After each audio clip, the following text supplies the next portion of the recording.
Governor Bruce Rauner is in the devastated area of Rochelle, Illinois, and we want to take you into the area so you can hear what he has to say about the devastation. And their volunteers and other volunteers for their service and support of the families impacted.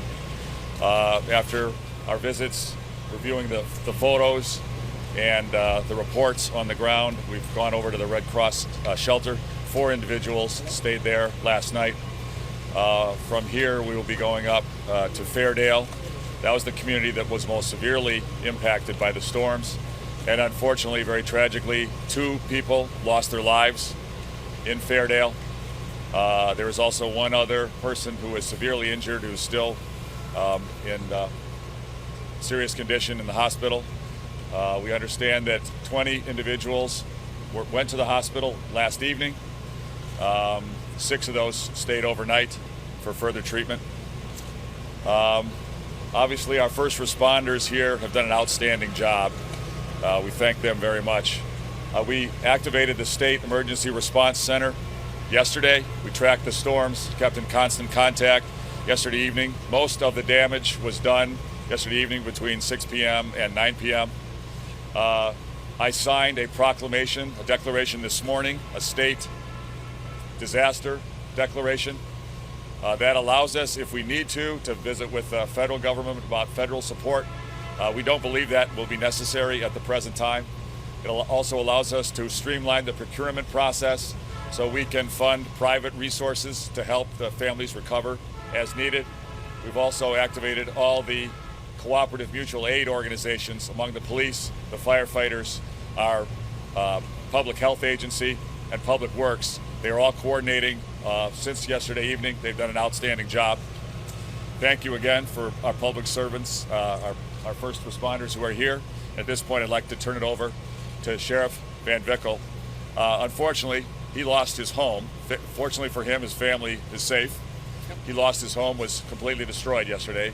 And despite that, he's been serving around the clock along with his entire team with no sleep. Thank you for your service.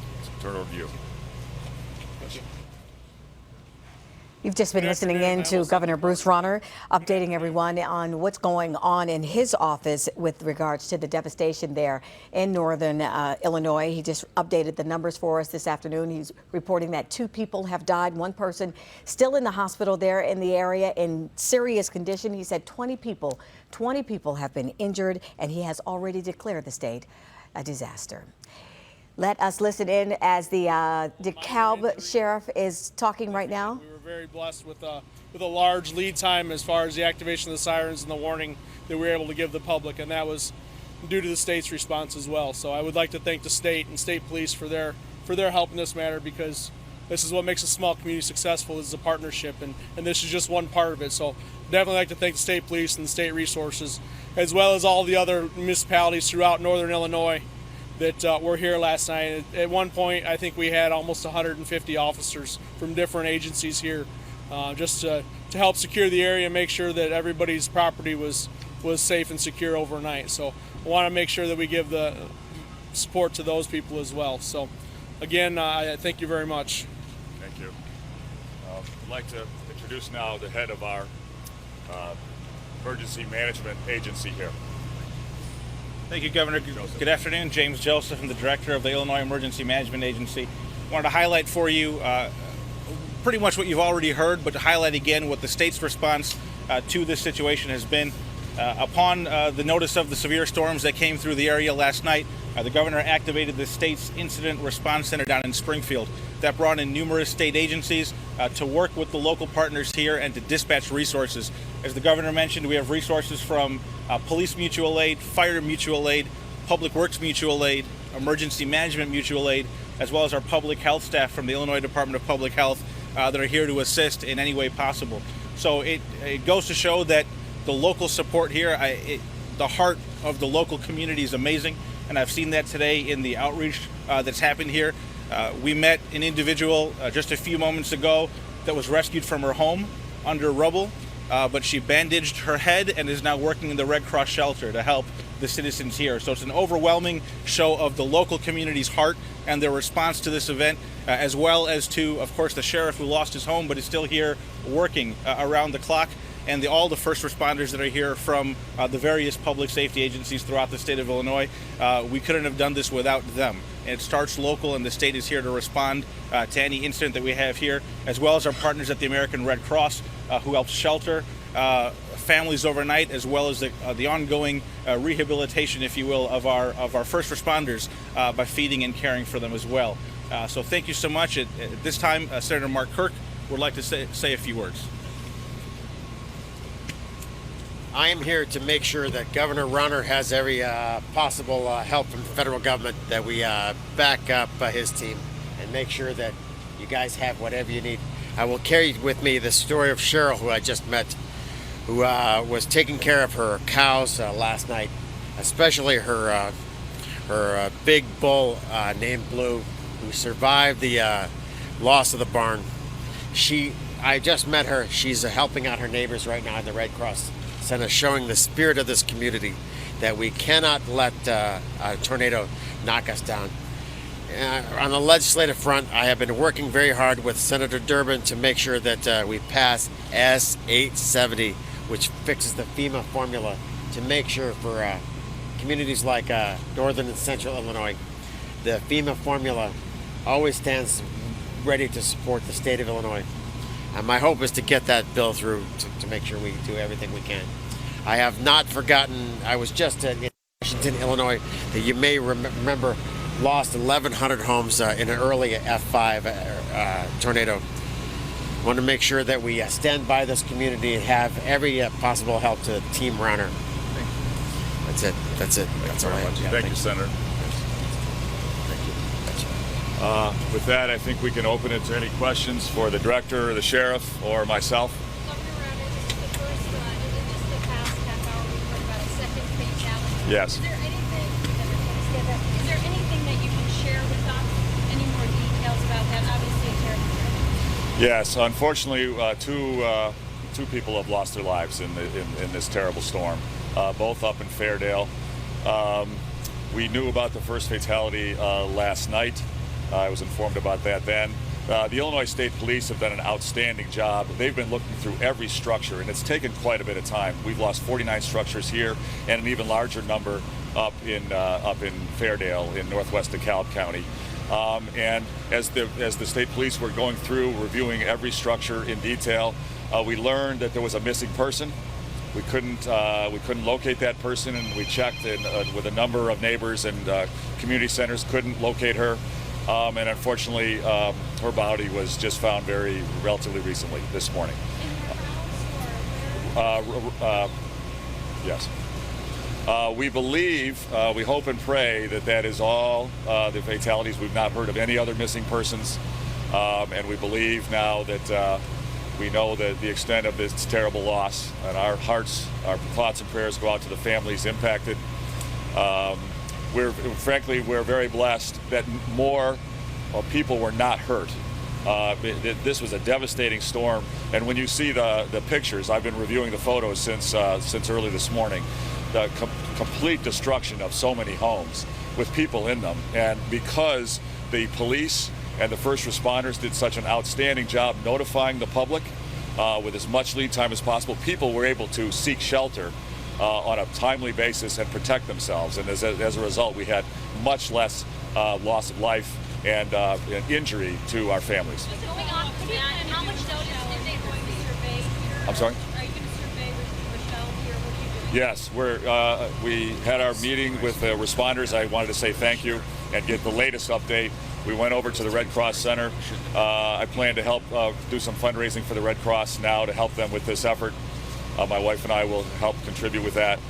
We are going to review some of the damage here, try to meet with some families. I met with a couple family members who were impacted over in the shelter and gave them hugs and let them know we're there for them as best we can. From here, we will be going up to Fairdale. That community was devastated. I would like to meet with families there and show our support and love for them, and to thank the first responders up there as well. Can you elaborate a little bit more about the notice residents received? Sure. I know I talked to the sheriff. He said that the sirens did go off. What about Fairdale and the other parts of this area?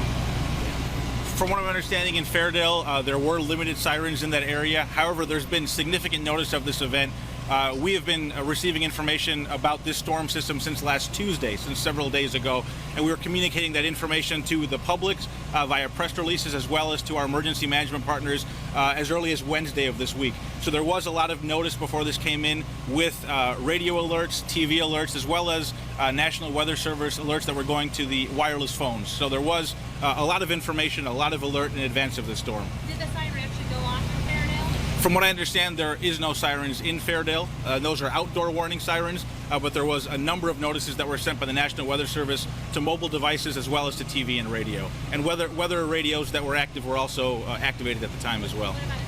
And I can just echo the same for our county as well. The area that you're in here right now, there are no warning sirens. There are no warning sirens in any of the area that's been affected here. So what that tells me is we had enough pre-warning that there were other people, and through our social media websites, through the sheriff's office, that there was enough pre-warning that even though there's no sirens in this area, there was enough advance warning that people were notified in one way or another. Do you think you'll implement that here on out, get sirens? That's something that we need to discuss in the future, but obviously it's a very large county, and with it comes a significant cost, so you have to find the money someplace. Sheriff, is the cleanup schedule still the same for this weekend over there? The cleanup schedule is still the same. Currently, we're clearing the right-of-ways of debris, and then tomorrow what we're asking the residents to start doing is to remove all the wood items from their property and put them back in the right-of-way, and then county highway and township officials will begin to remove that debris on Monday. What about local residents helping out? When do you expect that? Right now, we're not going to take any volunteers today because we're still trying to make sure that the scene's safe. We have no live power wires and natural gas leaks, so tomorrow we'll begin taking some volunteers, but until that point we won't. Hey Brian, what's your emotional state right now? Just after not too far removed from the contested race for sheriff, moving into the new office, new building, you lose your house, tornadoes. Where are you at emotionally? I know it's hard to believe, but I love my job. You know what? I was born and raised in this community, and it's just a privilege to be able to serve them. Sheriff, can you tell us what you want people to know at this point moving forward? Talk to those folks out there who have severely damaged homes. Maybe they lost a loved one. Sure. What do you want them to know? Yeah, the thing to remember is we're a small rural community. We had no requests for housing in Ogle County last night, which is a testament, because what that tells me is everybody went to a friend or family's house. So what I would like to remind them is lean on those friends and family in the days forward. When all the media's gone and all the attention's gone, we'll still be here and we'll still be able to be leaned on. Great. Okay, thank you very much. Bless you. Sheriff. You're listening in on a news conference with the state leaders there and county officials from about 15 different areas, all, of course, affected by the tornadoes from last night, dealing with the death and destruction. The Governor Bruce Rauner, updating the numbers for us this afternoon. Quickly, let me just remind you, 2 people have been reported dead after the tornadoes last night. 1 person, he says, still in the hospital in serious condition. 20 people in all were taken to the hospital.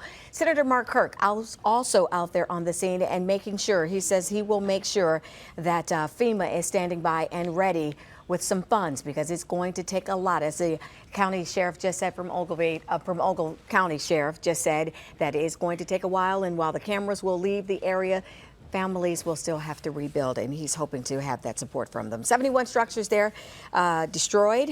State police going door to door last night and today, and the governor says he's going to spend some time checking out some of the devastation there live and spending and offering some support to the families there in Fairdale, one of the hardest hit areas, as well as in the county next door, Rochelle.